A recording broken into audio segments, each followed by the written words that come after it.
슬럼한 나의 투쟁을 쓴 게 아닙니다. 서울구치소 503호 벽지에 기록되고 있는 나의 투쟁도 있습니다. 더럽고 춥고 좁은 곳에서 기본권을 억압받는 대한민국 인권의 아이콘 박근혜를 해부합니다. 뉴스 관장. 네, 안녕하십니까. 자, 김용민입니다. 반갑습니다. 예, 힘들어 보이세요, 왠지. 예. 우리 이승원 평론가 그리고 김수민 평론가. 감옥 갔다 오신 분 계세요? 아직은 안 가봤습니다. 네. 가려면 좀 화끈하게 가야지. 박근혜처럼. 잡범으로 가는 거는 좀 부끄러운 일이에요. 네. 큰 거 한번 해먹고 갔다 오는 게 어떨까? 혐의 한 18개 정도는 갖고 있어야죠. 그렇죠. 네. 예. 쉽지가 않은 일인데. 그렇습니다. 네. 18개 혐의로 사실 박근혜 그렇죠. 전 대통령이 기소가 됐죠. 네. 예. 18개가 다 유죄가 되면은 전과 18범이 되는 겁니까? 전과 그 계산 어떻게 그렇게 해야 되나? 하나요? 18개를 묶어서 전과 1범이라고 하면은 너무 약하다. 사실 듣고 보니까 그러네. 그러니까 그 한 건으로 1범이 된 사람들이 얼마나 기분 나쁘겠어. 그러네요. 예. 그러네, 진짜. 18범이 되겠죠. 전과 18범. 예. 무죄가 날 것 같진 않아요. 지금 재판하는 거 보니까 네. 아니 저 재판 담당하시는 재판부 우리 판사님들이 다 보살이 될 거고 지금 몸에서 사리가 나오고 있다는. 네. 돌아가시면 사리가 발견될 그런 수준인데 와 세상에 대단하죠. 저는 이 재판정에서의 투쟁은 그 뭐랄까 변호사가 조언하고 있는 것이다라는 생각이 듭니다. 평범한 사람이 그럴 수가 없거든요. 네. 예, 아무리 깡이 있어도 말이죠. 법에 대해 아는 게 없으니까. 그래서 지금 저는 유영아 변호사인가요? 네. 예, 네. 이 양반이 말이죠. 살아서 못 나오게 네. 우리 박근혜 전 대통령 책임을 물을까봐? 그렇지. 박근혜 전 대통령이 네. 살아서 못 엑스맨으로? 나오게. 그렇지. 네. 박 전 대통령 앞에 가서는 막 좋은 말 해주면서 가까이 이건 부딪히셔야 됩니다. 네. 세상 곧 바뀝니다. 그때만 좀 네. 고생하시고 네. 그 지금 가오가 있는 건데 가오를 지키셔야죠 하면서 재판부한테 네. 최대한 충돌하라고 지금 주문하고 있는 건데 네. 그거는 이제 살아서 못 나오게 하기 위한 그런 술책이 아닌가 이런 생각이 그러다가 프리즌 브레이크 일어날 수도 있습니다. 아, 그런가요? 네, 사상 초유의 탈옥 사태가 그건 나 이제 인생을 다시 살겠다 하면서 이제 예. 16년 동안 이제 체력 단련을 하고 그렇지. 감방의 모든 구조를 알아낸 다음에 김평호 변호사가 몸에다가 문신을 하는 거죠. 감방 구조를 그려가지고 그리고 이제 연애 때 보여주는 겁니다. 그 화장실 그 있지 않습니까? 하수구를 계속 계속 그 확장을 시킵니다. 네. 계속 풀어가지고 하수구를 통해서 이렇게 네. 탈출하는 시나리오. 네. 그것도 가능하지 않을까 하는 생각이 들고 말이죠. 우리가 탈옥 영화를 너무 많이 봤어요.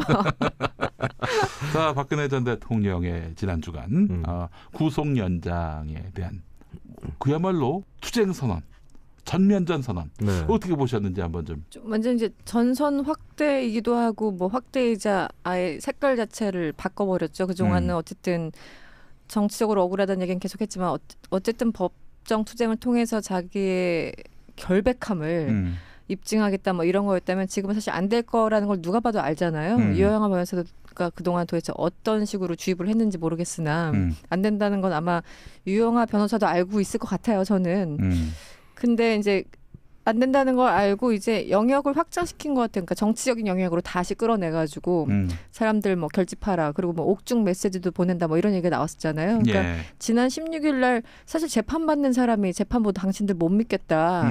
너한테 다 맡긴다. 네 알아서 해라. 이런 사람이 세상에 어디 있어요. 자포자기 아니면 제대로 싸움 둘 중에 하나인데 저는 후자라고 보고 자포자기 할 사람은 또 아닌 것 같고. 그러니까 지금 판이 이런 거예요. 형량이 세게 나오면 세게 나올수록 박근혜의 어떤 그런 정치보복이다라는 논리에 힘을 실어줄 수 있는 구도를 만들어 놓은 거지. 십자가가 커지는 거죠. 예를 들어 뭐 20년형 뭐 혹은 무기형 이렇게 나오면은 박근혜가 그만한 잘못을 저질렀으니까 그만한 형량이 나왔겠거니라고 생각하는 사람들이 없게끔 박근혜를 저런 식으로 너무 세게 정치 보복하는 거 아닌가?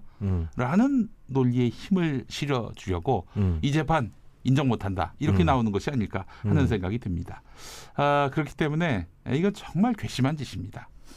전직 대통령으로서 해서는 안 될 그런 짓을 하고 있는 그런 셈인데 그렇지 않나요? 뭐 그렇게 생각할 수 있죠. 근데 뭐 가땅차는 생각이라는 느낌이 들어요. 그러니까 박근혜 씨 생각이. 예. 그리고 뭐 저는 이게 뭐 처음부터 애초에 박근혜 씨는 재판을 뭐 현명하게 돌파할 전략이 없었잖아요. 없지. 그냥 보면은 오늘만 사는 것 같아요. 오늘만 사는 거. 네. 자기가 여기서 몇 년 살지에 대해서 어차피 오지 않은 거잖아요. 미래라는 것은. 기시감이 있는 게 말이죠. 뭐냐면 2012년 총선 당시에 문재인 후보가 부산에서 출마했습니다. 총선 후보로. 그때 이제 상대 후보로 손수조. 그렇죠. 새누리당에서 손수조 후보를 내세웠어요. 20대 여성. 그러니까 거기서 문재인 후보가 당선되면은 부산에서 이 사실상 지역당이자 그 새누리당이 홈그라운드인 이곳에서 문재인 후보가 민주당 간판으로 당선됐다. 네.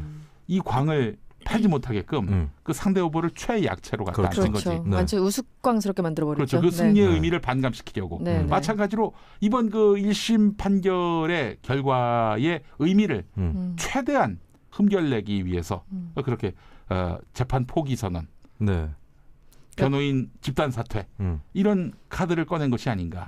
예. 그래서 뭐 저쪽 진영에서는 또 승부사적 기질이 보였다. 승부사라는 것도 굉장히 좋은 단어를 썼네요. 네. 감옥까지 들어간 말도 안 되는. 승부사는 제가 생전에 처음 본 그런 승부사입니다. 뭐 승부를 하다 보면 감옥에 갈 수는 있죠. 그런 분들이 많이 있긴 한데. 뭐 승부에 가닥이 있어야지 이게 뭐 밑도 끝도 없는. 그리고 이제 근처에 붙어 있는 사람들이나 조력자들을 또 한술 더 뜨는 사람들이라서 무슨 유엔에 제소를 하고 그 뭐.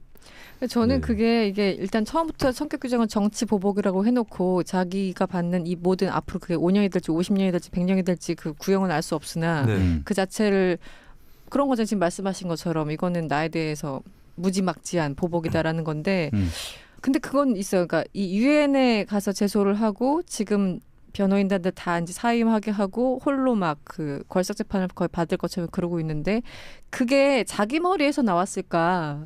누군가의 또 코치를 받고 있는 건 아닐까. 예전엔 최순실이었다면 지금 최순실은 같이 갇혀 있으니까 못할 테고 누군가가 있을 텐데 과연 혼자 결정했는지 누가 결정했는지 그 부분이 되게 궁금하더라고요. 그렇다고 유영아가 이렇게 얘기를 했을까? 저는 그럴 것 같지는 않고 그런 생각 혹시 누군가가 있을 것 같다는 생각 혹시 안 해보셨어요? 아까 얘기했잖아요. 유영아가 평생 살게 하려고. 엑스맨으로. 그렇지. 평생 살게 하려고. 못 나오게 하려고. 나중에 무슨 뭐 장례위원 이런 거 이름 하나 얹히겠지 뭐. 그게 아니겠는가. 지금 만난 사람은 유영아랑 윤전추 행정관 그 두 명이라고 하는데 모르죠. 그렇다고 유영아 변호사가 그 사람은 어쨌든 자기 정치적인 목적 때문에 옆에 있는 거잖아요. 근데 과연 이런 모든 어떻게 보면 굉장히 반전의 반전, 뭐 반전까지는 아니고 하여튼 이런 황당한 장면들을 유영아 변호사 머릿속에 나왔을까 잘 모르겠어요. 제 직감으로도 누가 있을 것 같아요. 그러니까 유영아 변호사가 그렇게 거물급처럼 보이지 않아서 이러면 반전이다. 이명박. 이명박이가 연합한다. 얼마나 놀라셨는지 정치보복 프레임에 사실 박근혜 씨가 얹혀서 가기 시작한 거거든요. 그리고 정치보복 프레임이 조금 먹히는 건 있어요. 지금 여론조사 보면 한 25%? 요 정도 나와요. 자유한국당 그 홍준표 후보 지지율하고 비슷하게 나오는데 요게 박근혜 씨에 대한 지지율보다는 높아요. 그래서 거기라도 얹혀가는 게 좋은 거고 이제 졸지에 이명박근혜가 됐어요 또. 그런데 한 트랙이 돼서 저는 혹시 이명박 다르게 봅니다. 왜냐하면은 그렇다면은 홍준표가 지금 이 국면에서 친박을 쫓아내지 않죠. 뭐 홍준표가 물론 MB하고도 친하지 않은 건 아는데 보시면 아시겠습니다만은 절대 자유한국당에서 뭐 서청원, 최경환 반발한다 하더라도 그 사람들은 전국에는 쫓겨납니다. 이제는 흘러간 물이에요. 사실은 그러니까 그 25를 안 뺏기려는 거죠. 홍준표는 내가 주인이야. 어쨌든 지금 뭐 MB하고 박근혜가 뭐 서로 밀어주고 끌어주고 그럴 처지가 아니다. 그러니까 그렇다면 반전일 것이다. 그렇다면 제대로 된 반전이다. 그 MB 같은 경우 이렇게 생각하지 않겠어요? 내가 종양인데, 내가 종양인데, 내가 암까지 끌어왔느냐? 그거는 좀 문제가 있다. 이렇게 생각할 수 있는 거예요. 일단 최순실이 코치하지 않는 건 확실해요. 저는 박근혜 주변 사람 중에 가장 유능한 사람은 최순실이라고 생각합니다. 이 양반이 그 장시호가 증언을 했지만. 네, 링겔 주사를 맞아가면서까지 예, 정부의 문건을 검토하고 네, 뭐 잠도 잘 못 자가지고 막 호소를 했다는 최순실 씨가. 국정 운영하시느라고. 예. 네. 그래서 최순실이 뭐 작년 이맘때죠. 10월 말에 귀국해가지고 구속되지 않았습니까? 그렇죠. 그때 네. 박근혜는 제압당한 겁니다. 네, 그 주변에 머리 잘 쓰는 사람이 없어요. 이제 그게 뭐냐면은 그 유능하다는 표현보다는 네. 박근혜 코드에 가장 잘 맞는 이 말하자면은 컨설턴트. 네, 끼리끼리 그게 유능한 거죠. 그게 유능한 건가? 네, 유능하다기보다는 그리고 박근혜 어쨌든- 수준에 맞다 네. 이렇게 얘기해주면 안 될까? 뭐 예, 너무 그러시고요. 하고 계신데요 지금. 네, 너무 두둔한 경향이 있어. 누굴 두둔해요? 어? 누굴 두둔해요? 당신이 최순실을 유능하다는 것이 가치 판단에서 옳다라는 얘기는 아니에요. 응? 네. 유능 말고 다른 적합한 단어가 이명박은 없을까? 4대강 공사에서 유능했죠. 강을 파듣기는 데서. 네, 그런 거죠. 유능이라는 말은 칭찬이 아닙니다. 그 자체로는. 네. 그건 네 생각이지. 그러니까 이런 식으로 평론을 이끌어 왔기 때문에 지금 예를 한국 들어서 사회에 지금 저 김수민이가 방금 네. 한 말 MB는 유능하다. 이 따옴표 딱 커터 달아가지고 어디 제목으로 뽑아봐. 그럼 당신은 친 이명박계가 되는 거야. 아니죠. 그러면 내가 본 후배 사람들은 평론가가 네. 걱정이 돼가지고 이렇게 네. 그러지 말라고 점잖게 충고를 하면은 받아들일 자세가 돼 있어야지. 그러니까 이런 식으로 그러니까 유능하다가 가치 판단이고 같은 편이다라고 받아들여지는 이러한 잘못된 여론 지형과 담론 지형을 만들어 온 것이 바로 김용민과 같은 최장집이 그래서 노후 평론가라고 합니다. 조선일보한테 당한 거야. 그래서 최장집이 그거 알아야지. 아, 사람 말이야. 네. 그래서 조선일보의 그 당시 이한우 논설위원 같은 그런 평론가가 되겠단 말입니까? 나는 이한돈. 한우보다는 네. 한돈. 이한돈을 합시다. 네. 그렇게 합시다.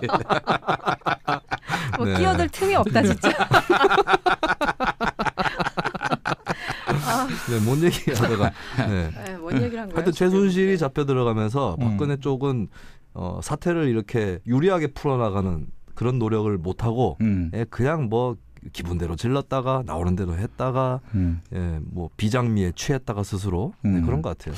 하나는 작년 10월 말 이제 드디어 그 촛불혁명 1주년이 돼가는데 10월 26일 날에 이제 박근혜 씨가 국회 가가지고 그때 개헌을 제안했어요. 네네. 근데 그날 밤에 JTBC가 태블릿 문건을 그렇죠. 공개했고 네. 그 이튿날 오후에 박근혜가 뭐 사과에 네. 기자회견 뭐 기자회견이라기보다는 그냥 뭐 일방적인 녹화를 했었죠. 그때부터 이제 불길이 붙기 시작해가지고 촛불 집회가 열리게 됐고 매주 기하급수적으로 늘어나서 촛불혁명으로 이제 비화가 됐고 그 와중에 박근혜가 국회에서 탄핵 소추된 거 아니겠어요? 네. 저는 초기에 박근혜가 아예 사퇴를 했다면은 상황이 이 지경까지 왔을까? 그런 생각이 들어요. 대통령직을 사퇴하는. 네. 그런 각하 이 정도면은 뭐 대충 뭐 사과한다고 수순다고 될 문제 같지 않습니다. 그냥 네. 사퇴하시죠. 네. 이런 제언을 한 참모들이 아무도 없다는 것이 박근혜의 최대 불행이다. 이렇게 생각을 합니다. 그쵸. 참모들이 현실적으로 이렇게 될 것 같다라고 조언하는 사람이 한 명도 없었던 것 같아요. 아니 그때는 나도 네. 가늠이 됐거든. 요거는 사퇴 말고는 답이 없다. 네. 그렇게 생각을 했었고 그래서 11월 말로 이거는 뭐 사퇴할 것이다 라고 얘기를 했는데 11월 나는 무슨 3월 10일에 쫓겨났지. 사퇴할 것이라고 네, 완전 생각하셨어요? 틀렸어요. 그 당시에 김용민 관장이 12월 말 하야. 네. 네. 진짜? 그래서 그때부터 정말. 그때부터 달력을 음력으로 바꾸기 시작한 거거든요. 아니, 그 처음에는 음력 12월이라고. 네. 미국 동부 시각을 해가지고 한 하루 이틀 정도 시간을 벌다가 안 되니까 이제 그때 음력으로 바꾸고 그레고리력으로 바꾸고 네. 온갖 수단과 방법을 다 동원했습니다만은 예 그래요. 근데 사퇴를 안 하더라고. 네. 이거 정말 바보 같은 사람이다. 이렇게 정무적 감각이 없나? 근데 사실 또 얘기 들어보니까 박근혜 씨가 3월 10일 날 그때 이제 탄핵이 네. 확정된 거 아니에요? 파면이 확정된 거 아니에요? 헌재에서? 네. 그 텔레비전 볼 때 말이죠. 그 이정미 재판관 대행이 재판소장 대행이 이제 판결문을 읽을 때 주문 읽을 때까지 자기는 각하 또는 기각될 줄 알았다는 거야. 네. 그래서 뭐 파면한다 이게 나오자마자 전화를 해가지고 아니 이게 무슨 얘기예요? 그 5단 케이크 만들고 있었다는 설도 있었잖아요. 글쎄 말이야. 네, 이게 네. 뭐야 이게. 아니 그 지금도 저는 생생하게 기억나는 게 10월 29일 날 그 첫 집회부터 저는 계속 나갔었거든요. 그땐 동아일보 첫 집회를 앞에서. 나가셨습니다. 예, 예. 그러니까 제가 기억하기로는 24일 날 태블릿 PC가 보도가 됐고 그 전에 이제 좀 분위기 안 좋아지니까 갑자기 개헌을 뜬금없이 국회에 나와서 집어들었잖아요. 박근혜 씨가. 그래서 모든 이슈가 다 이제 개헌으로 이제 하려고 했는데 바로 다음 날 태블릿 PC가 나오면서 완전히 이제 바보가 된 거고. 네. 그러면서 이제 그 다음 날 25일인가 잠깐 뭐 사과 비슷한 거 하고 막 이랬는데 이제 29일부터 했는데 기억하시겠지만 그때 막 이재명 성남시장의 사이다 발언이다 해서 짤방 돌아다니고 이럴 때였어요. 아, 제가 그 때문에 엄청나게 그 비난을 받았습니다. 아, 왜요? 그때 이제 그 최순실을 향해서 근본 없는 여자다라고 얘기했는데 저는 그 관장님이 문제가 없다라고 얘기를 했어요. 왜냐하면은 근본 없는 사람이다라면은 문제가 없었을 텐데 근본 없는 여자라고 하니까 이 여혐 발언으로 이제 인식이 됐던 거지. 뭔가 홍준표와 뭔가 겹쳐지는 분위기인데요. 나는 그 근본 없는과 여자는 따로 떼어서 봐야 된다 이랬다가 아주 뭐 어마어마하게 비난을 먹었었어요. 예. 근데 김수민이도 그 비난 대열에 동참했던 걸로 기억을 하는데. 저는 마음속으로 비난하고 있어요. 마음속으로 비난했었어요? 네. 그게 더 나쁜 거예요. 제가 그 포스팅한 건 아니었던 것 같아요. 그 얘기할 기회를 놓쳐버렸어요. 하여간 막 씹으려다가. 근데 그때 이재명 시장이 처음으로 하야 얘기를 하니까 뭐 일각에서는 야, 좀 과격하다 뭐 이런 얘기도 있었고 당연히 하야 해야지 그 하야에 대해서도 조심스러워하는 사람 있었거든요. 김용민이가 먼저 얘기했어 사실은 10월 26일 이전에. 6일 이전에. 네. 그래서 그때도 이제 집회 현장 보면은 이제 그 기억이 나요. 그때가 날씨가 꽤 좋았던 것 같고. 네. 저 왜 기억나냐면 그 누군가가 촛불을 들었는데 그때 제 머리카락이 타고 있었거든요. 그래가지고 같이 어떤 분을 같이 갔는데 그때는 이제 제 이름이 숙현이었으니까 숙현 씨 머리카락 타는 것 같은데요. 머리카락 봤더니 진짜 끝에 타고 있는 거예요. 그래가지고 뒤에 있는 사람 때문에요? 네, 지나가는 사람이 제 머리카락을 건드렸는데 저도 모르고 그 사람도 몰랐고 제 3자만 보고 있었던 거죠. 그래가지고. 뭐 그래도 길었기 때문에. 근데 지속적으로 탄 건 아니었을 거 아니에요. 스쳐 지나가면서. 2초 정도 타고 있는데 끝에 머리여서 좀 뭐 머리카락이 기니까 뭐 타도 상관없습니다. 그래서 이제 그런 장면들이 다 기억이 나는데 이재명 시장의 그 사이다 발언 때문에 소위 말해 떴잖아요. 엄청나게 그 이재명 시장이. 그래서 그때 하야 했는데 지금도 생각하면 그런 얘기를 많이 하죠. 사람들이. 그때 하야만 했어도 지금 이 모진 꼴 안 당할 텐데 바보같이 끝까지 버티다가 결국은 그렇게 돼버린 거잖아요. 근데 사실 10월 29일과 3월 10일이라는 게 그게 큰 시간은 아니라는 거죠. 그 안에 결단을 내렸으면 뭔가 완전 국면 자체가 달라지는 건데 뭐 역사에 가정은 없다지만. 네. 날짜가 묘한 게 10월 26일 박근혜 씨가 아무 일정이 없습니다. 네. 청와대 안에서 두문불출했던 날이거든요. 네. 저는 정치적으로 사망했다. 아버지 돌아가신 날짜에 하필이면. 네, 그렇게 봤어요. 근데 이제 11일에. 그 퇴거시키는데 시간이 너무 많이 걸렸죠. 전 정치적으로는 10월 26일 날 사망했다고 봅니다. 네. 실제로도 사실 박근혜 씨는 절묘해요. 뭐 누차 말씀드렸지만 18과의 인연이 너무나 강하고요. 네. 2014년 4월 16일 세월호 참사. 네. 근데 4월 16일이 그 구속 연장 기간 만료일 아닙니까? 예. 이것도 상당한 어떤 뭔가 그 시사하는 바가 있어 보이기도 하고 말이죠. 이만큼 또 박근혜 씨를 둘러싼 이런 정치적 어떤 그 맥락들을 보게 되면은 이게 그냥 뭐 영험하기까지 하다 이런 생각이 들어요. 최근에 미스 프레지던트라는 영화 제가 그 시사회 초대를 받아가지고 가서 봤는데 한번 꼭 보십시오. 네. 주인공이 누구죠? 주인공이 이제 주연 박정희, 박근혜, 유경수 이렇게 돼 있어요. 본인들 동의 전혀 구하지 않고. 다큐죠. 다큐로. 다큐 영화인데 근데 이제 거기에 두 분이 나와요. 두 분이 나오는데 한 분은 이제 청주 사는 분이고 다른 한 분은 울산인 것 같아요. 제가 자세히 따져보지 않았는데 이 두 분은 뭐 요란한 박사모 막 뭐 몽둥이 들고 나오고 막 아무나한테나 욕 퍼붓는 그런 박사모. 물론 그런 박사모도 영화 중에 나옵니다만은 두 주인공은 그런 분들이 아니에요. 어떤 분들이냐면은 박근혜가 막 탄핵으로 궁지에 몰리고 그렇게 해서 파면 국면으로 갈 때 그냥 한숨 쉬면서 눈물을 흘리고 조용히 그만 얘기합시다 이러면서 쓸쓸한 모습을 보이는 저는 좀 너무 마음이 짠했어요. 이분은 어떤 분이냐면은 그 할아버지 청주 사는 할아버지가 나오는데 이 할아버지는 아침마다 박정희 초상화에 사배를 합니다. 왜 사배를 하죠? 뭐 임금에게 한 4번 절한다고 하더라고. 이 자기한테 마음속에 임금님인 거예요. 그리고 그 왜 교회에서 사도신경 외우듯이 국민교육원장을 건설하는 거야. 진짜예요? 그 긴 걸? 이거 너무 길더라고. 네. 그걸 다 외우는 거야. 우리는 민족 중흥의 역사적 사명을 띠고 이 땅에 태어났다. 점점점점. 아이고. 예. 근데 그분이 그렇게 너무나 네. 슬퍼하는 모습. 그러면서 하도 답답해서 서울역 광장에서 박사모 집회 막 폭력을 선동하고 김대중 노무현을 씹어대는 이 네. 집회에 와서 마음의 평안을 찾는 거야.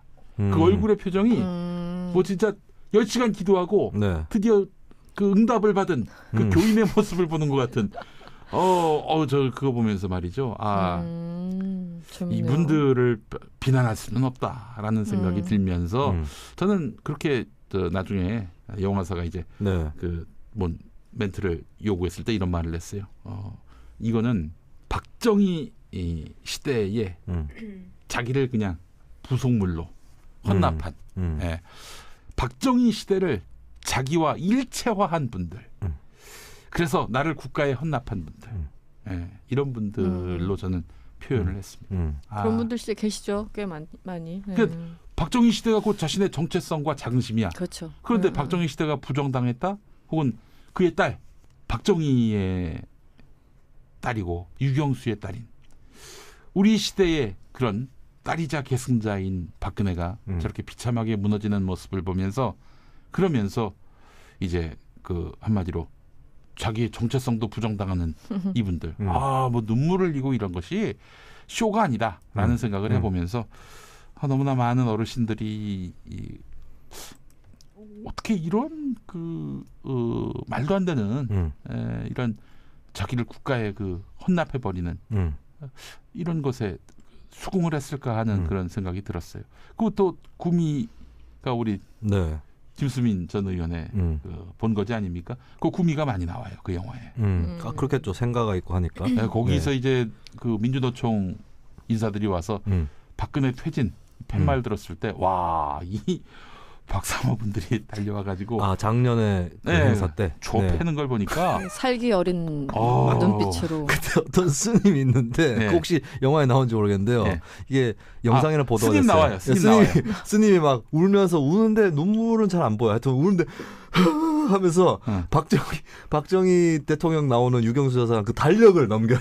뒤로 넘기는데 침 발라서 막 넘기면서. 그게 나와 영화에 그게 나와. 그분은 그러니까 박정희 대통령을 좋아하는 그쪽 스님. 친박 스님인데 그걸 막 이상하게 침 발라가면서 이렇게 달력 울면서 넘겨요. 그래서 이게 뭐야? 무슨 퍼포먼스인가요? 참 그 이해하기 되게 어렵네. 웃기는 게 그 동네가 구미시 상모동이라는 동네인데요. 이게 진짜 한국 사회에 성장 과정을 응집해서 보여주는 동네입니다. 이 상모동이 박정희 생가가 있지만 주변에 이제 아파트 단지들이 있고 외지 출신들도 많고요. 이쪽 동네에서 2016년 총선 때 박정희 생가가 있는 동네에서 그러니까 경상북도로 비춰봐도 새누리당 지지율이 훨씬 작게 났어요. 그러니까 45%? 이 정도 났어요. 구미 평균보다도 더 낮고.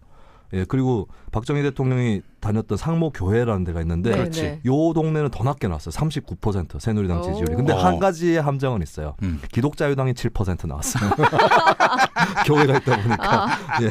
와, 대단한데? 그래서 이제 새누리당 표를 좀 쪼갰겠죠. 근데 그 동네가 오히려 박정희 대통령에 대한 지지나 이런 것도 떨어지는데요. 다른 그게 시골 외지 지역보다. 사람들이 많이 와서 그런 건가요? 외지 출신의 젊은 인구들이 근데 그 지역에 많구나.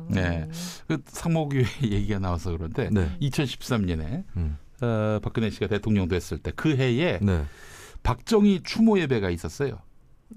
서울의 어떤 교회에서 있었는데 나들목 교회라고. 나들목 교회가 같은 이름의 교회가 있습니다만은 여기 서울 나들목 교회는 박원영 목사라는 사람이 담임하는 곳입니다. 또 다른 좋은 나들목 교회가 있어요. 근데 이 교회에서는 십자가를 박정희 초상화로 가리고 거의 박정희 그 찬양 예배가 돼버렸어요. 십자가를 가려요? 가렸어요. 그래놓고는 박정희는 기독교인 아니거든요. 뭐 그런데도 불구하고 이 기독교 발전에 공헌했다 하면서 몇 가지 예를 들었어요. 그 한번 좀 소개해 보자면은 박정희가 기독교인이 아니었다고요? 아니었어요. 맞아요. 교회는 다녔다고 맞아요. 그러지 기독교인이에요. 아니야. 박정희의 그 성장 과정에서 중대한 의식을 끼친 교회가 상모교회입니다. 아니 그런데 어렸을 때 잠깐 다닌 거. 그걸 그런 식으로 잠깐이 아니에요. 잠깐이 아니고 뭐 이렇게 피아노 치고 찬송가도 부르고 했다는데. 아니 근데 그 이후에 그런 삶을 살았냐 이거야. 원래는 불교인으로 다 알려져 있고요. 불교는 더 아닌데. 불교인가요? 아니에요. 박정희 불교. 그럼 그냥 종교 한 5개 갖고 계신 분들 있잖아요. 그런 분 중에 한 명 아닐까? 정치인은 이제 사실은 종교가 이제 개분리가 아닙니까? 개신교, 불교, 유불천이라고도 하죠. 다 기도 열심히 하시던데. 근데 아니에요. 박정희는 절대 기독교인 아니고 기독교인 아니라고도 다들 이렇게 인식하고 있어요. 또 교계에서도. 일단 교인도 아니면서 저 박정희를 기독교로 엮으려고 그래. 저는 박정희 나름 그 연구를 많이 했기 때문에 예 근데 가장 교계에서 인정 안 하면 불교보다는 개신교에 가까워요. 이건 확실해요. 가까운 거하고 교인하고는 다르지. 알겠습니다. 일단 팩트 체크 반성을 좀 해야 돼. 우리 신평론가 막 질러대는 건 문제가 있어요. 아니요, 난 아는 걸 얘기해드리는 거예요. 자, 하여간 거기서 그 교회에서 기독교 발전에 공헌한 몇 가지 사례를 들었는데 우리는 뭐 하나 하려면 되게 오래 걸려. 국가적이 절자예요. 국가조찬 기도회를 창립했다. 근데 이게 뭐 박정희 대통령이 창립한 게 아니라 교계가 한 거예요. 김준곤 목사라고 해. CCC 있잖아요. 자, 그리고 두 번째가 신앙 전력화라는 친필 휘호를 군대마다 하달해서 군포구마에 공헌했다. 휘호 써줬다고. 이것이 뭐 군포구마에 공헌했다. 그리고 한국 대학생 선교 여기가 바로 CCC인데 이 CCC 회관을 설립할 때 부지를 제공했다고. 그리고 뭐 새마을 운동이 성경적이다. 뭐 이런 이유로 해가지고 성경적이라고요? 이제 그 성경에 보면은 뭐 예언서에도 나오고 나중에 복음서에도 나오지만 가난한 자를 부하게, 눈먼 자를 보게, 억눌린 자를 해방시키고 병든 자를 낫게 하시고 이게 무슨 새마을 운동하고 뭔 관계가 있냐? 그냥 잘 살아보세요. 뭐 그게 엮여 있다고. 그리고 또 이제 구미 상모교회 얘기가 나옵니다. 구미 상모교회에서 주일학교 생활을 하고 고향 방문할 때마다 예배한 것. 뭐 그리고 구미 상모교회 건축할 당시 300만 원의 건축 헌금을 낸 거. 뭐 이런 것들입니다. 뭐 그리고 기독교에 지금 그러니까 상모교회에서 무슨 동아구연 대회 나왔다. 뭐 이런 것도 하나의 예로 들었는데 어릴 때 지금 기여도에 대해서 쭉 나열한 거. 이게 무슨 기여도야? 그냥 뭐 저기 어렸을 때 교회 잠깐 다녔다 이 정도인데 하여간 참 여러 가지들 하시네요. 엮으려고 무던히도 노력을 했는데 그래놓고는 또 그 집회에서 박정희 추모 예배에서 이 하나님은 무조건 순종하라면서 독재했다. 하나님도 독재했기 때문에 우리나라도 독재해야 한다. 뭐 이런 식의 얘기를 했어요. 그 설교 한 목사가. 그렇죠. 정말 참 부끄러운 일인데 그렇게 박정희가 만약에 진짜 교인이었다면은 개신교계가 가만 안 놔두지. 거의 예수님 다음으로 바울 다음으로 이렇게 숭상했을 거예요. 확실한 교인이었다면. 그렇기 때문에 저는 뭐 이런 식으로 엮은 거 보면서 아이고 박정희를 그냥 하나님으로 모시는 분들이구나 하는 그런 안타까움을 가져보게 됐고요. 그 저기 김종필 씨가 그때 이제 로마서 13장 이제 갖고 또 어디 집회 가서 또 한마디 했던 것이 두고두고 지금 교계에서는 김종필의 흑역사로 꼽고 있어요. 뭐냐면 뭐라 그랬는데요? 모든 권력에게 순종하라. 이게 로마서 13장 1절에 나온 거예요. 이거를 말하면서 당시 교계 안에서 이제 박정희의 독재를 비판하는 그런 인사들을 막 매도하는데 그 용도로 갖다 쓴 거죠. 모든 권력에게 순종하세요. 한번 성대모사로. 모든 권력에게 닥치고 순종하세요. 로마서 13장. 아니 근데 실제로 그렇게 해가지고 당시에 그 진보적인 뭐 NCC라든지 뭐 그 감리교 기장 독재 비판하는 예장 사람들. 그 이런 비판적 목사님들 이분들을 그야말로 뭐 횡령으로 이런 부도덕한 행위를 한 사람으로 뒤집어 씌우고 그렇게 해서 감옥 보내기도 하고 그랬었어요. 박정희 씨가. 무슨 얘기하다 여기까지 왔지? 어디까지? 그 상모교회 얘기하다가 나왔습니다. 그 참 박근혜 씨를 보면서 그 유경수 여사에 대한 애틋한 마음, 박정희에 대한 그런 애틋한 마음 이런 것들이 다 총합이 돼가지고 박근혜한테 투영되고 있는데 아니 어떻게 자신의 삶의 어떤 그런 존재의 의미를 박정희 시대하고 일치시킬 수 있을까? 전 이게 참 너무 안타까웠고 우리 어른들 중에 그렇게 진짜 그 탄핵이 결정되고 파면이 결정됐을 때 땅을 치고 우는 할머니 모습 보면서 제가 다 마음이 아팠습니다. 예. 자기한테 그런 형이 떨어져도 저렇게 울까 싶은 그런 장면들이 자기 있었잖아요. 아들이 자기 딸이 그렇게 형량 받아도 아마 네. 그렇게 울진 않을 것 같아요. 그러니까 말 그대로 종교화된 것 같아요. 뭐 박근혜, 박정희는 일종의 종교화된 것 같아요. 실제로도 그랬어요. 네, 뭐 제가 또 지금 뭐 말씀하신 것도 그렇고. 여담처럼 그렇지만 박정희가 집권기 내내 이순신을 막 성공하는 작업에 이렇게 국가 예산을 많이 쓰고 또 동원을 많이 했거든요. 네. 그 왜 이순신을 갖고 자꾸 그랬을까? 이순신에게서 국가를 지키는 군인. 무관 뭐 이런. 바로 이제 개념으로. 박정희 자기 힘을 디졸브 시키려고 하는 그런 의도가. 그러니까 세종은 안 되니까. 응? 세종은 안 되니까 이순신으로 뭐 이런 건가요? 세종을 해도 무관이죠, 되는데 세종을 무관이라는 이미지가 있고 그러니까 세종은 무관, 좀 온화한 이미지가 무관이, 있어서 그러니까 네. 이미지가 안 겹치니까. 여자 관계로 보자면은 세종이 좀 더 가까운데. 그때는 왕조고. 네. 약간 그래서 그때 그 목사들 중에는 일부 목사는 막 교회를 돌아다니면서 이순신을 막 찬양하고 그랬었어요. 아니 기독교하고 이순신이 무슨 관계가 있어요?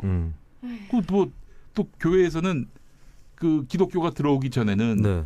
그 전에 살았던 사람들은 다 지옥 갔다 이런 얘기하고 다니던 때였는데. 네, 맞아요. 그러고 보니까 그 광화문의 이순신 동상 그게 언제 세워진 거죠? 그 왠지 박정희 때 아닌가요? 그때인가요? 그럴 거예요, 아마. 얘기가 그리고 되네요, 동상이 그러면. 좀 이상한 게 비율이 안 맞죠. 칼 들고 있고 이런 것들이 일본 군인의 모습이에요.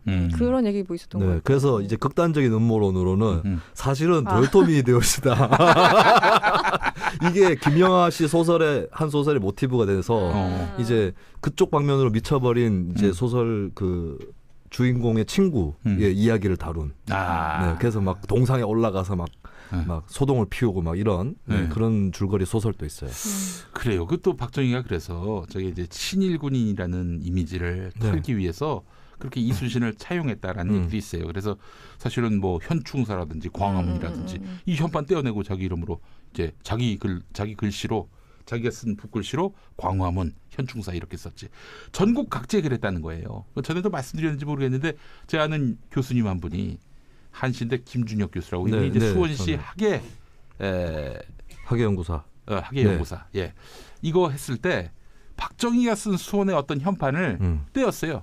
그랬더니 그게 뗀 게 그냥 물리적으로 뗀 게 아니라 뭐 절차를 밟아서. 당연히 그렇죠. 그래서 제가 아는 분은 뽀갠 사람도 있습니다. 뽀갠 사람. 네. 그러니까 충청도 사시는 분인데. 이제 박정희가 붙인 것도 그 나름 뭐 어떤 역사적 의미가 있겠지만은 복원을 시키는 게 더 중요하잖아요. 그렇죠. 그래서 정조대왕이 쓴 걸로 이제 교체를 하려고 했더니 그 박정희의 제자들이 문경초등학교 제자들이 달려와가지고 김준혁 교수를 붙잡고 눈가를 뽑으려고 했어요. 참. 저번에 그 얘기 하신 것 같아. 네. 그 이순신 성웅화는 이런 의도도 있어요. 그 박정희에 반대하는 뭐 재하 지식인이나 야당 정치인이나 이쪽을 당시에 이순신과 대비되는 나약하고 무능한 벼슬아치들에게 이입시키는 그런 의도도 있다고 봐요. 심지어 야당 지도자들을 원균에게 비유하기도 뭐 그러기도 하고. 박정희가 경부고속도로 깔려고 할 때 저들은 반대했다 원균처럼 이러면서 정말 웃깁니다. 독재자가 하는 거 그냥 그대로 매뉴얼대로 따랐네요. 누구를 이렇게 종교화시키면서 누구를 적대적인 세력을 만들고 이 두 가지는 기본 옵션으로 해야 되잖아요. 독재를 하면. 그렇죠.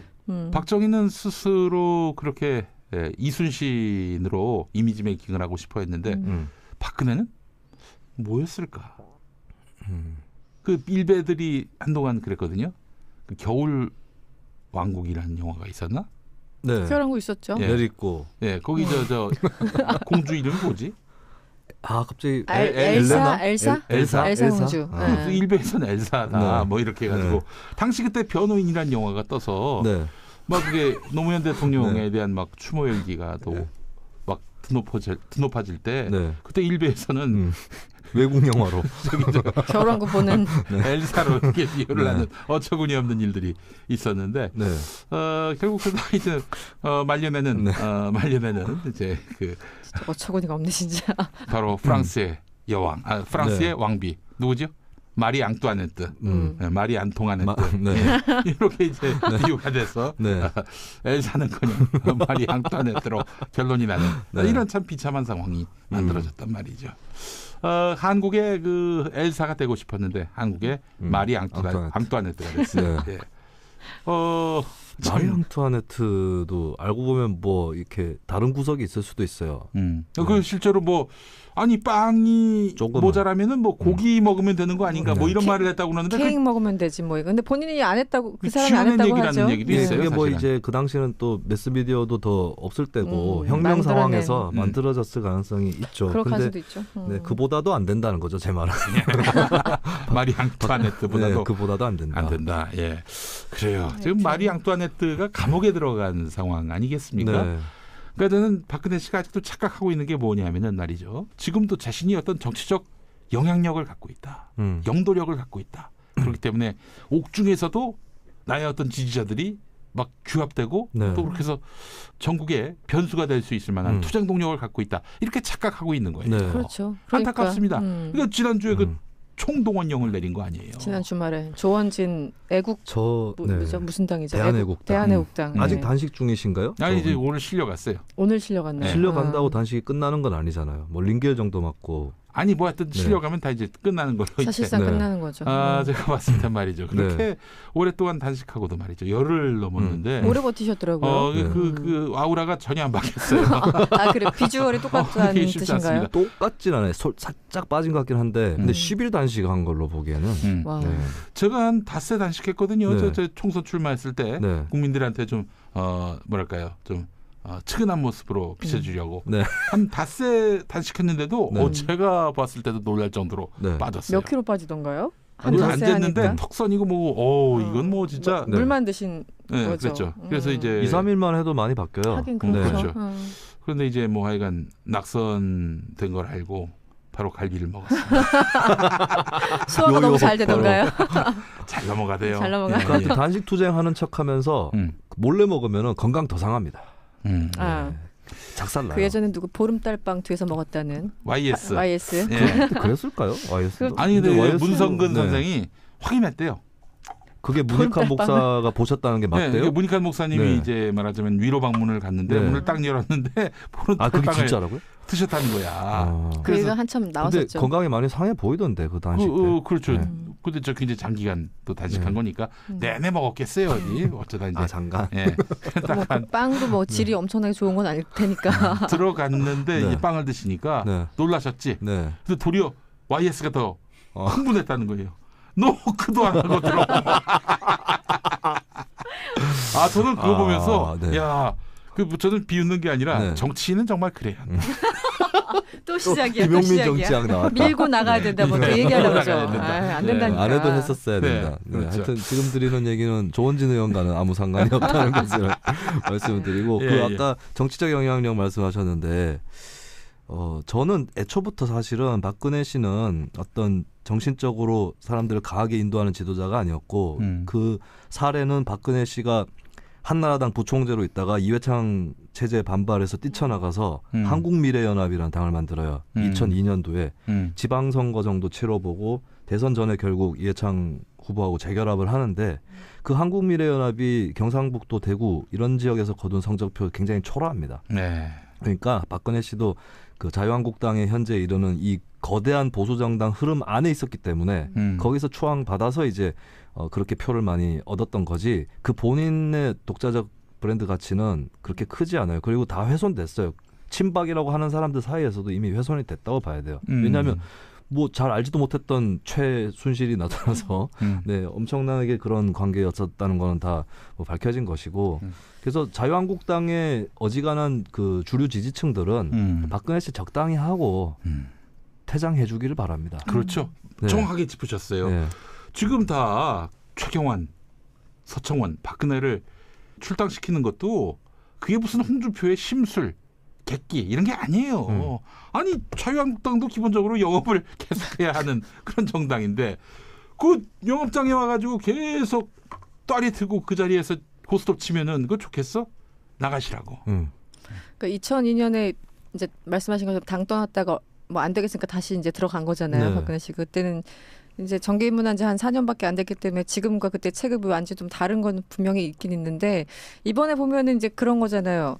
최경환과 서청원을 내쫓으려고 할 때 최경환과 서청원은 당연히 반발하고 있는데 그 이것을 전체적으로 막으려면은 소위 말하는 친박이라고 하는 사람들이 집단으로 뭐 성명을 다시 낸다던가 뭐 이런 네. 식으로 해서 좀 보호하려고 하는 모습을 보여야 되는데 그게 없잖아요. 그러니까 홍준표와 그냥 서청원 싸움, 홍준표와 최경환 싸움이 돼버려서 결국은 친박 내에서도 아유 우리도 누군가는 정리를 해야 되는데 니네 좀 나가줘. 약간 그런 심리가 깔려 있는 것 같아요. 어차피 예. 바른정당을 흡수하려면 명분 만들어야 되니까 그냥 약간 절차상 수순상 좀 네. 해줘라. 약간 네. 이런 게 아닌가 싶어요.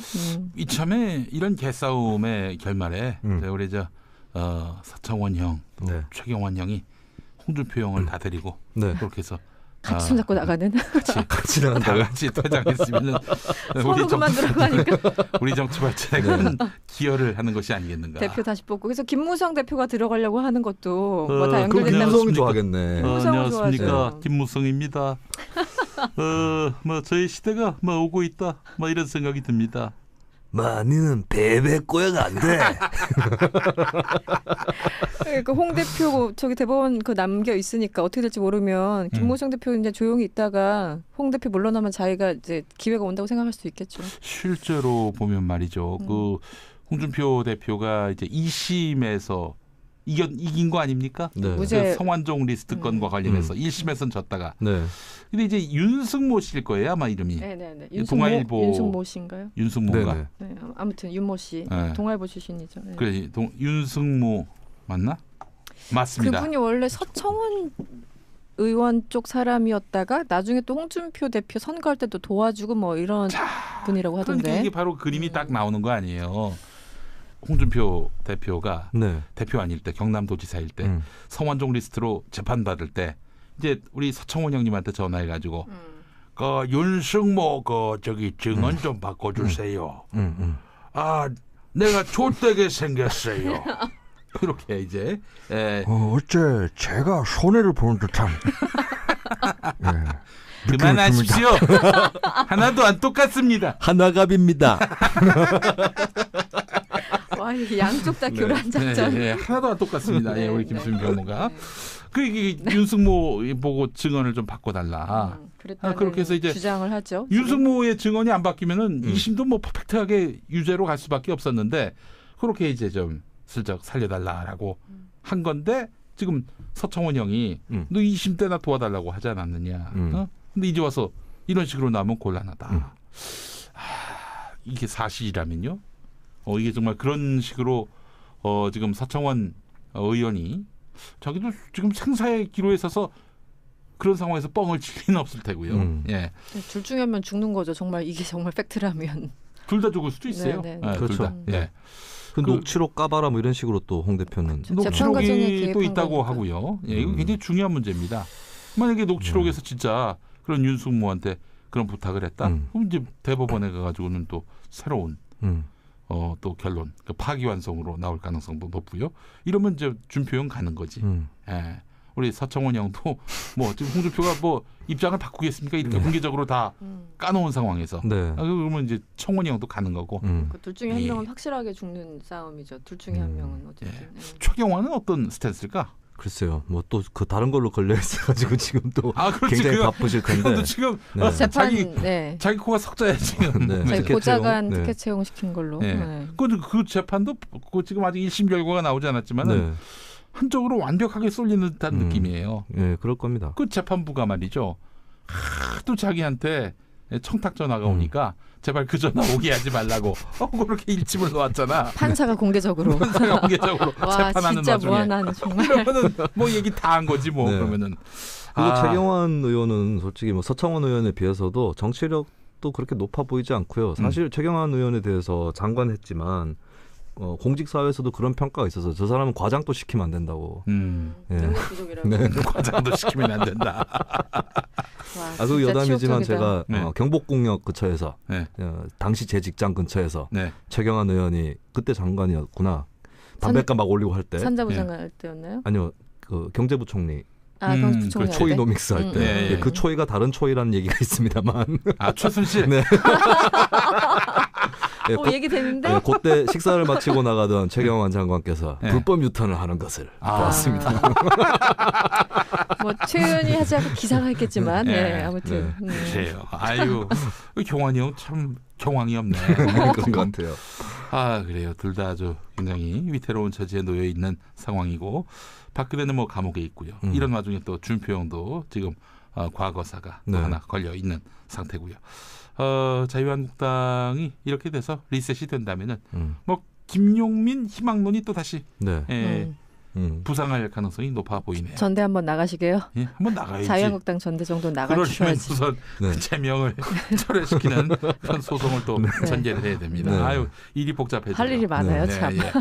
자 그렇게 해서 또 오늘 파티와 함께하는 SBS 김용민의 뉴스관장은 마무리하게 됐고요. 저희는 또 다음 시간에 또 뵙도록 하겠습니다. 네, 고맙습니다. 감사합니다.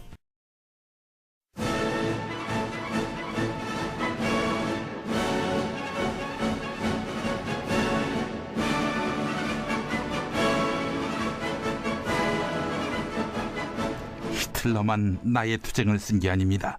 서울구치소 503호 벽지에 기록되고 있는 나의 투쟁도 있습니다. 더럽고 춥고 좁은 곳에서 기본권을 억압받는 대한민국 인권의 아이콘 박근혜를 해부합니다. 뉴스 관장. 네, 안녕하십니까. 자, 김용민입니다. 반갑습니다. 예, 힘들어 보이세요, 왠지. 예. 우리 이승원 평론가 그리고 김수민 평론가. 감옥 갔다 오신 분 계세요? 아직은 안 가봤습니다. 네. 가려면 좀 화끈하게 가야지. 박근혜처럼. 잡범으로 가는 거는 좀 부끄러운 일이에요. 네. 큰 거 한번 해먹고 갔다 오는 게 어떨까? 혐의 한 18개 정도는 갖고 있어야죠. 그렇죠. 네. 예. 쉽지가 않은 일인데. 그렇습니다. 네. 18개 혐의로 사실 박근혜 그렇죠. 전 대통령이 기소가 됐죠. 네. 예. 18개가 다 유죄가 되면은 전과 18범이 되는 겁니까? 전과 그 계산은 그렇게 어떻게 해야 되나? 하나요? 18개를 묶어서 전과 1범이라고 하면은 너무 약하다. 사실 듣고 보니까 그러네. 그러니까 그 한 건으로 1범이 된 사람들이 얼마나 기분 나쁘겠어. 그러네요. 예. 뭐 그러네, 진짜. 18범이 되겠죠. 전과 18범. 예. 무죄가 날 것 같진 않아요. 지금 재판하는 거 보니까 네. 네. 아니 저 재판 담당하시는 재판부 우리 판사님들이 다 보살이 될 거고 네. 지금 몸에서 사리가 나오고 있다는. 네. 돌아가시면 사리가 발견될 그런 수준인데 와 세상에 대단하죠. 저는 이 재판정에서의 투쟁은 그 뭐랄까 변호사가 조언하고 있는 것이다라는 생각이 듭니다. 평범한 사람이 그럴 수가 없거든요. 네. 예, 아무리 깡이 세도 말이죠. 법에 대해 아는 게 없으니까. 그래서 지금 저는 유영아 변호사인가요? 네. 예, 네. 이 양반이 말이죠. 살아서 못 나오게 네. 우리 박근혜 전 대통령 책임을 물을까봐? 그렇지. 박근혜 전 대통령이 네. 살아서 못 엑스맨으로? 나오게. 그렇지. 네. 박 전 대통령 앞에 가서는 막 좋은 말 해주면서 가까이 건 부딪혀야 됩니다. 네. 세상 곧 바뀝니다. 그때만 좀 네. 고생하시고 네. 그 지금 가오가 있는 건데 가오를 지키셔야죠 하면서 재판부한테 네. 최대한 충돌하라고 지금 주문하고 있는 건데 네. 그거는 이제 살아서 못 나오게 네. 하기 위한 그런 술책이 아닌가 이런 생각이 그러다가 프리즌 브레이크 일어날 수도 있습니다. 아, 그런가요? 사상 초유의 탈옥 사태가 그건 나 누가 이제 인생을 다시 살겠다 하면서 이제 예. 네, 16년 동안 이제 체력 단련을 하고 그렇지. 감방의 모든 구조를 알아내는 다음에 예. 예, 김평호 변호사가 몸에다가 예. 문신을 하는 거죠. 감방 구조를 그려가지고 예, 그리고 딱 이제 면회 때 보여주는 겁니다. 그 화장실 그 있지 않습니까? 하수구를 계속 네, 그 확장을 시킵니다. 네, 계속 풀어가지고 네. 하수구를 통해서 이렇게 네. 탈출하는 시나리오. 네. 그것도 가능하지 않을까 하는 생각이 들고 말이죠. 네. 우리가 탈옥 영화를 너무 많이 봤어요. 자, 박근혜 전 대통령의 지난 주간 구속 연장에 대한 그야말로 투쟁 선언, 전면전 선언 네. 어떻게 보셨는지 한번 좀. 완전 이제 전선 확대이기도 하고 뭐 확대이자 아예 색깔 자체를 바꿔버렸죠. 그동안은 어쨌든 정치적으로 억울하다는 얘기는 계속했지만 어쨌든 법정 투쟁을 통해서 자기의 결백함을 입증하겠다 뭐 이런 거였다면 지금은 사실 안 될 거라는 걸 누가 봐도 알잖아요. 유영아 변호사가 그동안 도대체 어떤 식으로 주입을 했는지 모르겠으나 안 된다는 건 아마 유영아 변호사도 알고 있을 것 같아요. 저는. 근데 이제 안 된다는 걸 알고 이제 영역을 확장시킨 것 같아요. 그러니까 정치적인 영역으로 다시 끌어내가지고 사람들 뭐 결집하라. 그리고 뭐 옥중 메시지도 보낸다. 뭐 이런 얘기가 나왔었잖아요. 그러니까 예. 지난 16일 태블릿 문건을 그렇죠. 공개했고 네. 그 이튿날 오후에 박근혜가 뭐 사과에 그 네. 기자회견 뭐 기자회견이라기보다는 그냥 뭐 일방적인 녹화를 했었죠. 그때부터 이제 불길이 붙기 시작해가지고 촛불 집회가 열리게 됐고 매주 기하급수적으로 늘어나서 촛불혁명으로 이제 비화가 됐고 그 와중에 박근혜가 국회에서 탄핵 소추된 거 아니겠어요? 네. 저는 초기에 박근혜가 아예 사퇴를 했다면은 상황이 이 지경까지 왔을까? 그런 생각이 들어요. 대통령직을 사퇴하는. 네. 그런 각하 이 정도면은 뭐 대충 뭐 사과한다고 수순다고 될 문제 같지 않습니다. 그냥 네. 사퇴하시죠. 네. 이런 제언을 한 참모들이 아무도 없다는 것이 박근혜의 최대 불행이다. 이렇게 생각을 합니다. 그쵸. 참모들이 현실적으로 이렇게 될 것 같다라고 조언하는 사람이 한 명도 없었던 것 같아요. 아니 그때는 나도 가늠이 됐거든. 요거는 사퇴 말고는 답이 없다. 네.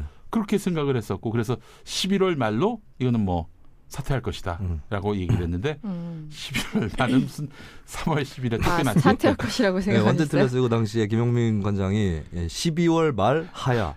네.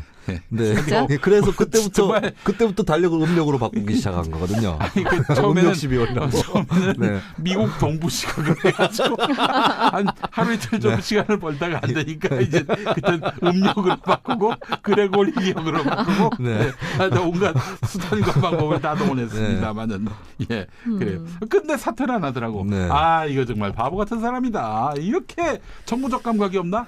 근데 사실 또 얘기 들어보니까 박근혜 씨가 3월 10일 날 그때 이제 탄핵이 확정된 거 아니에요? 파면이 확정된 거 아니에요? 네. 그 텔레비전 볼 때 말이죠. 그 이정미 재판관 대행이 재판소장 대행이 이제 판결문을 읽을 때 주문 읽을 때까지 자기는 각하 또는 기각될 줄 알았다는 거야. 네. 그래서 뭐 파면한다 이게 나오자마자 전화를 해가지고 아니 이게 무슨 얘기예요? 그 5단 케이크 만들고 있었다는 설도 있었잖아요. 글쎄 말이야. 네, 이게 네. 뭐야 이게. 아니 그 지금도 저는 생생하게 기억나는 게 10월 29일날 그 첫 집회부터 저는 계속 나갔었거든요. 그땐 동아일보 앞에서.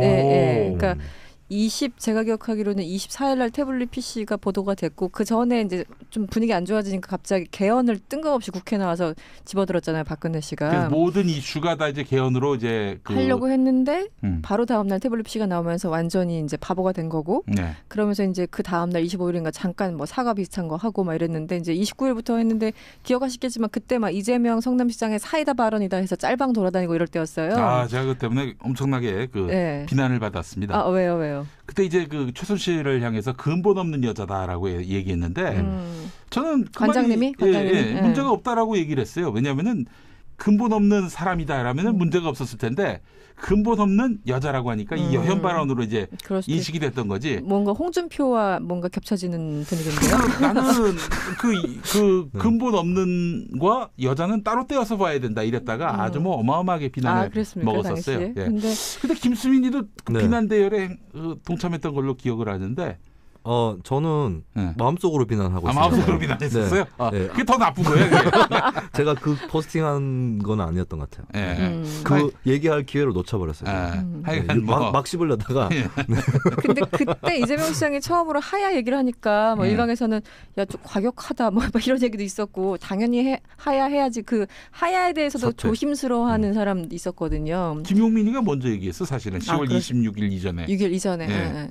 그래서 그때도 이제 집회 현장 보면은 이제 그 기억이 나요. 그때가 날씨가 꽤 좋았던 것 같고. 네. 저 왜 기억나냐면 그 누군가가 촛불을 들었는데 그때 제 머리카락이 타고 있었거든요. 그래가지고 같이 어떤 분을 같이 갔는데 그때는 이제 제 이름이 숙현이었으니까 숙현 씨 머리카락 타는 것 같은데요? 머리카락 봤더니 진짜 끝에 타고 있는. 으로도 누가 있을 것 같아요. 그러니까 유영아 변호사가 그렇게 거물급처럼 보이지 않아서. 네. 이러면 반전이다. 이명박. 이명박이가 연합한다. 네. 얼마나 놀라셨는지 정치보복 프레임에 사실 박근혜 씨가 얹혀서 가기 시작한 거거든요. 그리고 정치보복 프레임이 조금 먹히는 건 있어요. 지금 여론조사 보면 25%? 요 정도 나와요. 자유한국당 그 홍준표 후보 지지율하고 비슷하게 나오는데 요게 박근혜 씨에 대한 지지율보다는 높아요. 그래서 거기라도 얹혀가는 게 좋은 거고 이제 졸지에 이명박근혜가 됐어요 또. 그런데 한 트랙이 돼서 저는 좀 혹시 이명박 다르게 봅니다. 왜냐하면은 그렇다면은 홍준표가 지금 이 국면에서 친박을 쫓아내지 않죠. 뭐 홍준표가 물론 MB하고도 친하지 않은 건 아는데 보시면 아시겠습니다만은 절대 자유한국당에서 뭐 서청원, 최경환 반발한다 하더라도 그 사람들은 종국에는 쫓겨납니다.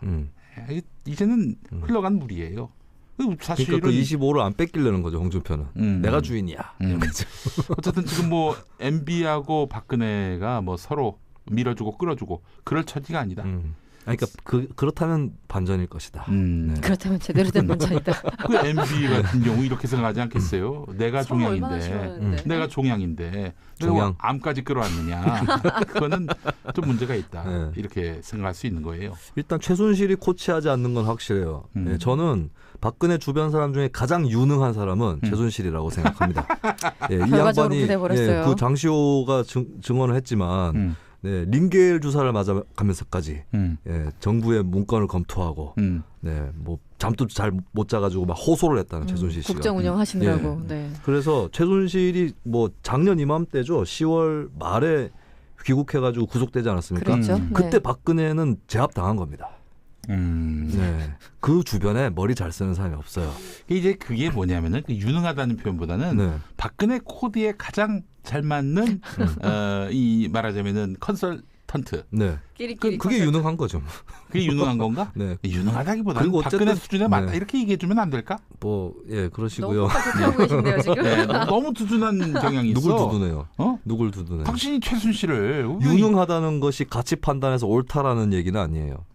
네. 유능 말고 다른 적합한 이명박은 4대강 공사에서 유능했죠. 강을 파헤끼는 데서. 네, 그런 거죠. 유능이라는 말은 칭찬이 아닙니다. 그 자체로는. 네. 그건 네 생각이지. 그러니까 이런 식으로 평론을 이끌어왔기 때문에 지금 한국 사회에 지금 김수민이가 방금 한 말 MB는 유능하다. 이게 따옴표 딱 커터 달아가지고 어디 제목으로 뽑아봐. 그럼 당신은 친 이명박계가 되는 거야. 아니죠. 그러면 내가 본 사람들은 후배 평론가가 걱정이 돼가지고 이렇게 그러지 말라고 점잖게 충고하면은 받아들일 자세가 돼 있어야지. 그러니까 이런 식으로 그러니까 유능하다가 가치 판단이고 같은 편이다라고 받아들여지는 이러한 잘못된 여론 지형과 담론 지형을 만들어 온 것이 바로 김용민과 같은 노후 평론가라고 합니다. 조선일보한테 당한 거야. 그래서 최장집이 그거 알아야지. 사람 말이야. 네. 그래서 조선일보의 그 당시 이한우 논설위원 같은 그런 평론가가 되겠단 말입니까? 나는 이한돈. 한우보다는 네. 한돈. 이한돈을 합시다. 네. 그렇게 합시다. 뭐 끼어들 틈이 없다 진짜. 네, 뭔 얘기하다가 뭔 얘기를 한 거야? 하여튼 최순실이 잡혀 들어가면서 박근혜 쪽은 사태를 이렇게 유리하게 풀어나가는 그런 노력을 못 하고 그냥 뭐 기분대로 질렀다가 나오는 대로 했다가 뭐 비장미에 취했다가 스스로 그런 것 같아요. 하나는 작년 10월 말 이제 드디어 그 촛불혁명 1주년이 돼가는데 10월 26일 날에 이제 박근혜 씨가 국회 가가지고 그때 개헌을 제안했어요. 네네. 근데 그날 밤에 JTBC가 사실 재판받는 사람이 재판보다 당신들 못 믿겠다. 너한테 다 맡긴다. 네 알아서 해라. 이런 사람이 세상에 어디 있어요. 자포자기 아니면 제대로 싸움 둘 중에 하나인데 저는 후자라고 보고 자포자기 할 사람은 또 아닌 것 같고. 네. 그러니까 지금 판이 이런 거예요. 형량이 세게 나오면 세게 나올수록 박근혜의 어떤 그런 정치보복이다라는 논리에 힘을 실어줄 수 있는 구도를 만들어 놓은 거지. 십자가가 커지는 거죠. 예를 들어 뭐 20년형 뭐 혹은 무기형 이렇게 나오면은 박근혜가 그만한 잘못을 저질렀으니까 그만한 형량이 나왔겠거니라고 생각하는 사람들이 없게끔 박근혜를 저런 식으로 너무 세게 정치보복하는 거 아닌가? 라는 논리에 힘을 실어주려고 이 재판 인정 못한다. 이렇게 나오는 것이 아닐까 하는 생각이 듭니다. 그렇기 때문에 이건 정말 괘씸한 짓입니다. 전직 대통령으로서 해서는 안 될 그런 짓을 하고 있는 그런 셈인데 그렇지 않나요? 뭐 그렇게 생각할 수 있죠. 근데 뭐 갓당차는 생각이라는 느낌이 들어요. 그러니까 박근혜 씨 생각이. 예. 그리고 뭐 저는 이게 뭐 처음부터 애초에 박근혜 씨는 재판을 뭐 현명하게 돌파할 전략이 없었잖아요. 없지. 그냥 보면은 오늘만 사는 것 같아요. 오늘만 사는 거. 자기가 여기서 몇 년 살지에 대해서 어차피 오지 않은 거잖아요. 미래라는 것은. 기시감이 있는 게 말이죠. 뭐냐면 2012년 총선 당시에 문재인 후보가 부산에서 출마했습니다. 총선 후보로. 그때 이제 상대 후보로 손수조. 그렇죠. 새누리당에서 손수조 후보를 내세웠어요. 20대 여성. 그러니까 거기서 문재인 후보가 당선되면은 부산에서 이 사실상 지역당이자 그 새누리당이 홈그라운드인 이곳에서 문재인 후보가 민주당 간판으로 당선됐다. 네. 이 광을 팔지 못하게끔 그 상대 후보를 최약체로 갖다 그렇죠. 앉힌 그렇죠. 거지. 네. 완전 우스꽝스럽게 만들어버렸죠. 그렇죠. 그 승리의 네. 의미를 반감시키려고. 네, 네. 마찬가지로 이번 그 1심 판결의 결과의 의미를 최대한 흠결내기 위해서 그렇게 재판 포기 선언, 네. 변호인 집단 사퇴 이런 카드를 꺼낸 것이 아닌가. 예. 그래서 뭐 저쪽 진영에서는 또 승부사적 기질이 보였다. 승부사라는 것도 굉장히 좋은 단어를 썼네요. 네. 감옥까지 들어간 말도 안 되는. 승부사는 제가 생전에 처음 본 그런 승부사입니다. 아, 뭐 예. 승부를 하다 보면 감옥에 갈 수는 있죠. 그런 분들이 많이 있긴 한데 네. 뭐 승부에 가닥이 있어야지 이게 뭐 밑도 끝도 없는. 그리고 예. 이제 근처에 붙어 있는 사람들이나 조력자들 또 한술 더 뜨는 사람들이라서 무슨 유엔에 제소를 하고 그 뭐 저는 네. 그게 이게 일단 처음부터 성격 규정은 정치 보복이라고 해놓고 자기가 받는 이 모든 앞으로 그게 5년이 될지 50년이 될지 100년이 될지 그 구형은 알 수 없으나 네. 그 자체를 그런 거죠. 지금 말씀하신 것처럼 이거는 나에 대해서 무지막지한 보복이다라는 건데 근데 그건 있어요. 그러니까 이 유엔에 가서 제소를 하고 지금 변호인단들 다 이제 사임하게 하고 홀로 막 그 걸석 재판을 거의 받을 것처럼 그러고 있는데 그게 자기 머리에서 나왔을까? 누군가의 또 코치를 받고 있는 건 아닐까. 예전엔 최순실이었다면 지금 최순실은 같이 갇혀 있으니까 못할 테고 누군가가 있을 텐데 과연 혼자 결정했는지 누가 결정했는지 그 부분이 되게 궁금하더라고요. 그렇다고 유영아가 이렇게 얘기를 했을까? 저는 그럴 것 같진 않고 그런 생각 혹시 누군가가 있을 것 같다는 생각 혹시 안 해보셨어요? 아까 얘기했잖아요. 유영아가 평생 유영아. 살게 하려고. 엑스맨으로. 그렇지. 평생 살게 하려고. 못 나오게 하려고. 네. 나중에 무슨 뭐 장례위원 이런 거 이름 하나 얹히겠지 뭐.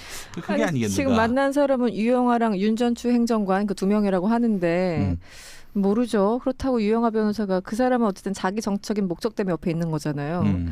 근데 과연 이런 모든 어떻게 보면 굉장히 반전의 반전, 뭐 반전까지는 아니고 하여튼 이런 황당한 장면들을 네. 유영아 변호사 머리 속에 나왔을까 잘 모르겠어요. 예.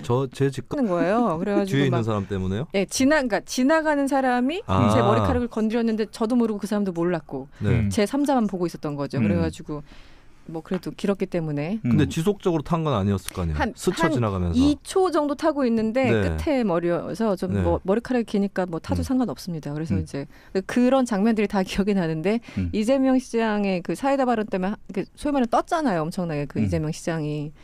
그래서 그때 하야 했는데 지금도 생각하면 그런 얘기를 많이 하죠. 사람들이. 그때 하야만 했어도 지금 이 모진 꼴 안 당할 텐데 바보같이 끝까지 버티다가 결국은 그렇게 돼버린 거잖아요. 근데 사실 10월 29일과 3월 10일이라는 게 그게 큰 시간은 아니라는 거죠. 그 안에 결단을 내렸으면 뭔가 완전 국면 자체가 달라지는 건데 뭐 역사의 가정은 없다지만. 네. 날짜가 묘한 게 10월 26일 박근혜 씨가 아무 일정이 없습니다. 네. 청와대 안에서 두문불출했던 날이거든요. 네. 네, 저는 정치적으로 사망했다. 아버지 돌아가신 날짜에 하필이면 네 그렇게 봤어요. 근데 이제 11일에. 그걸 퇴거시키는데 시간이 너무 많이 걸렸죠. 전 정치적으로는 10월 26일 날 사망했다고 봅니다. 네. 실제로도 사실 박근혜 씨는 절묘해요. 뭐 누차 말씀드렸지만 18과의 인연이 너무나 강하고요. 네. 2014년 4월 16일 세월호 참사. 네. 근데 4월 16일이 그 구속 연장 기간 만료일 맞아요. 아닙니까? 예. 이것도 상당한 어떤 뭔가 그 시사하는 바가 있어 보이기도 하고 말이죠. 이만큼 또 박근혜 씨를 둘러싼 이런 정치적 어떤 그 맥락들을 보게 되면은 이게 그냥 뭐 영험하기까지 하다 이런 네. 생각이 들어요. 최근에 미스 프레지던트라는 영화 제가 그 시사회 초대를 받아가지고 가서 봤는데 네. 한번 꼭 보십시오. 네. 주인공이 누구죠? 주인공이 이제 주연 박정희, 박근혜, 유경수 이렇게 돼 있어요. 본인들 동의 전혀 구하지 않고. 뭐 그래도 다큐죠. 예. 다큐로 네. 다큐 영화인데 근데 이제 거기에 두 분이 나와요.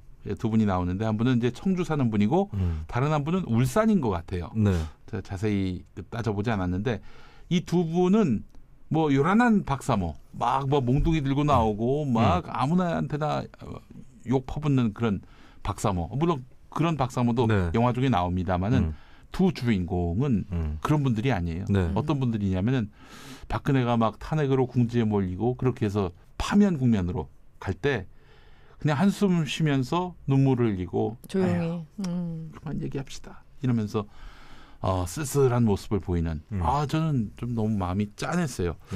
이분은 어떤 분이냐면은 그 할아버지 청주 사는 할아버지가 나오는데 이 할아버지는 아침마다 박정희 초상화에 네. 사배를 합니다. 왜 사배를 하죠? 뭐 임금에게 한 4번 절한다고 하더라고. 이 자기한테 마음속에 임금님인 네. 거예요. 네. 그리고 그 왜 교회에서 사도신경 외우듯이 네. 국민교육원장을 건설하는 거야. 진짜예요? 그 긴 걸? 이거 너무 길더라고. 네. 그걸 다 외우는 거야. 우리는 민족중흥의 역사적 사명을 띠고 이 땅에 태어났다. 점점점점. 아이고. 예. 근데 그분이 그렇게 너무나 네. 슬퍼하는 모습. 그러면서 하도 답답해서 서울역 광장에서 박사모 집회 막 폭력을 선동하고 김대중 노무현을 씹어대는 이 네. 집회에 와서 마음의 평안을 찾는 거야. 그 얼굴의 표정이 뭐 진짜 10시간 기도하고 네. 드디어 그 응답을 받은 그 교인의 모습을 보는 것 같은 저 그거 보면서 말이죠. 재밌네요. 이분들을 비난할 수는 없다라는 생각이 들면서 저는 그렇게 나중에 영화사가 이제 네. 그 뭐 멘트를 요구했을 때 이런 말을 했어요. 이거는 박정희 이 시대에 자기를 그냥 부속물로 헌납한 박정희 시대를 자기